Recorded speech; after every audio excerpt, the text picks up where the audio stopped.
ইসলামী যুব আন্দোলন বাংলাদেশ চট্টগ্রাম মহানগরের নিয়মিত মাসিক বৈঠক অনুষ্ঠিত শুক্রবার ১১ জুলাই ২০২৫ সকাল ৯টা নগর কার্যালয় চট্টগ্রাম প্রতিবেদন মোহাম্মদ হাসান HPM 24-এ প্রকাশিত ইসলামী যুব আন্দোলন বাংলাদেশ চট্টগ্রাম মহানগরের অধীনে জুলাই মাসের নিয়মিত মাসিক বৈঠক সফলভাবে অনুষ্ঠিত হয়েছে নগর সভাপতি আল মিজান মোহাম্মদ নোহেলের সভাপতিত্বে এবং নগর সাধারণ সম্পাদক মাওলানা মাসুদুর রহমান আল হাবিবির দক্ষ সঞ্চালনায় নগর কার্যালয়ে এই বৈঠক অনুষ্ঠিত হয় বৈঠকে উপস্থিত ছিলেন সংগঠনের শীর্ষস্থানীয় দায়িত্বশীলগণ যাদের মধ্যে উল্লেখযোগ্য আবুল হাসনাত তানিম সহপ্রতি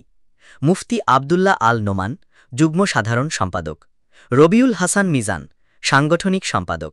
শাহিনুর ইসলাম দফতর সম্পাদক মাওলানা আজম নূর দাওয়া ও প্রশিক্ষণ সম্পাদক ওমর ফারুক আজাদ প্রচার সম্পাদক এছাড়াও উপস্থিত ছিলেন কারি আবু বকর বিন সিদ্দিক প্রকাশনা সম্পাদক তরিকুল ইসলাম জাবেদ অর্থ সম্পাদক মামুনুল হক যুব উন্নয়ন ও কর্মসংস্থান সম্পাদক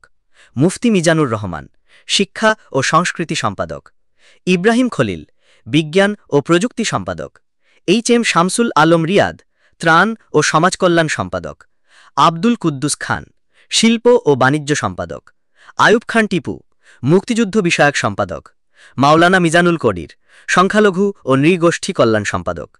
উপসম্পাদকবৃন্দ সাদ্দাম হোসেন রাজু নিজামুদ্দিন নাসিরুদ্দিন তুহিনসহ আরও অনেক দায়িত্বশীল ভাইয়েরা উপস্থিত ছিলেন বৈঠকে বিগত কার্যক্রমের পর্যালোচনা ভবিষ্যৎ কর্মপরিকল্পনা ও সাংগঠনিক কাঠামো আরও শক্তিশালী করার নানা দিক নিয়ে গুরুত্বপূর্ণ আলোচনা হয় ইসলামী আদর্শে বিশ্বাসী যুব সমাজকে সংগঠিত করে একটি কল্যাণকামী রাষ্ট্র গঠনে এগিয়ে যাওয়ার প্রত্যয় ব্যক্ত করেন নেতৃবৃন্দ HPM 24 সত্যের সন্ধানে আপনার পাশে।